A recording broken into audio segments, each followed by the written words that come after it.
नमस्कार दोस्तों, मेरे इस YouTube चैनल में आप सबका स्वागत है। आज के इस वीडियो में हम छत्तीसगढ़ी बोली से संबंधित कुछ और MCQ को हल करेंगे, जो आने वाली सभी प्रतियोगी परीक्षाओं में समान रूप से उपयोगी रहेगी। तो चलिए देखते हैं। पहला प्रश्न है, वह पुत्र जो कोख से अंतिम बार पैदा हुआ हो उसे क्या कहते हैं? तो जो अंतिम पुत्र होता है उसे कहते हैं कोख पोछना।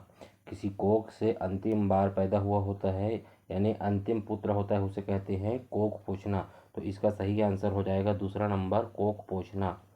इसके बाद अगला है दूसरा नंबर का प्रश्न, दांत दिखाने वाले के लिए छत्तीसगढ़ी शब्द क्या है?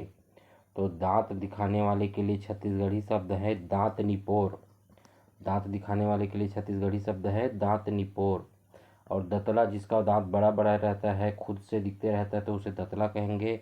और जो दांत दिखाता है उसे कहेंगे दांत निपोर। तीसरा प्रश्न है, कपिला शब्द का अर्थ क्या है? तो कपिला जो होता है काले रंग की गाय को कहा जाता है। तो इसका सही आंसर है पहला नंबर, काले रंग की गाय।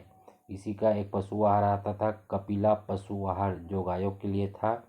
इसके बाद अगला है चौथा नंबर, ऊब के लिए छत्तीसगढ़ी पर्याय। तो ऊब के लिए छत्तीसगढ़ी पर्याय है अस्कट। ऊब लगना यानी अस्कट लगना। पांचवा नंबर का प्रश्न है, छत्तीसगढ़ी शब्द झुलफुलहा का अर्थ है? तो झुलफुलहा जो होता है सूर्यास्त के समय को कहा जाता है। तो इसका सही आंसर हो जाएगा तीसरा नंबर, सूर्यास्त का समय। झुलफुलहा जो है सूर्यास्त के समय को कहा जाता है। इसके बाद अगला है छठवां नंबर का प्रश्न, घोघिया पटारी किसे कहते हैं? तो घोघिया पठारी जो होता है श्राद्ध कर्म संपन्न कराने वाले ब्राह्मण को कहा जाता है।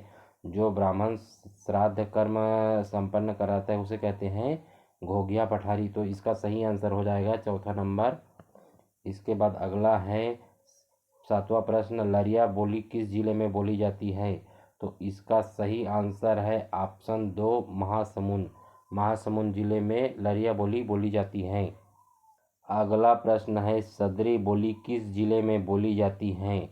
तो सदरी जो है जशपुर जिले में बोली जाती है, लरिया महासमुंद जिले में बोली जाती है, और सदरी जो है जशपुर जिले में बोली जाती है। ये जो है छत्तीसगढ़ी बोली का ही प्रकार है ये। इसके बाद अगला देखते हैं। तो 9वां नंबर का प्रश्न, छत्तीसगढ़ी में जानवरों को बांधने की रस्सी को क्या कहा जाता है? छत्तीसगढ़ी में जो है जानवरों को बांधने के लिए जो रस्सी होती है उसे कहते हैं गेरवा। तो इसका सही आंसर हो जाएगा तीसरा नंबर का ऑप्शन, गेरवा। इसके बाद अगला है 10वां प्रश्न, छत्तीसगढ़ी भाषा में भदई किसे कहा जाता है? तो भदई जो होता है पुरुषों की चप्पल को कहा जाता है। तो इसका सही आंसर हो जाएगा दूसरा नंबर, पुरुषों की चप्पल। भदई पुरुषों की चप्पल होता है। 11वां नंबर का प्रश्न है, पति द्वारा त्यागी गई नारी क्या कहलाती है? तो हिंदी में कहें तो परित्यक्ता कहलाती है, और छत्तीसगढ़ी में कहें तो छड़वे। तो इसका सही आंसर हो जाएगा तीसरा नंबर, छड़वे। पति द्वारा त्यागी गई नारी कहलाती है छड़वे। इसके बाद अगला है 12वां प्रश्न, अरकट्टा का अर्थ है? तो अरकट्टा जो होता है छोटे रास्ते को कहा जाता है, जो शॉर्टकट जाने के लिए उपयोग किया जाता है। तो इसका सही आंसर हो जाएगा तीसरा नंबर, छोटा रास्ता। अरकट्टा जो होता है छोटा रास्ता होता है। इसके बाद अगला है 12वां नंबर का प्रश्न, हल का छत्तीसगढ़ी पर्याय है? तो हल जो है नांगर को बोला जाता है। तो इसका सही आंसर हो जाएगा दूसरा नंबर, नांगर। इसके बाद अगला है 14 नंबर का प्रश्न, रंधनी खोली किसे कहते हैं? तो रंधनी खोली जो होता है रसोई कमरा को कहा जाता है, जहाँ खाना बनाया जाता है। तो इसका सही आंसर हो जाएगा दूसरा नंबर, रसोई के लिए कमरा। इसके बाद अगला है 15 नंबर, लमचोची किसे कहा जाता है?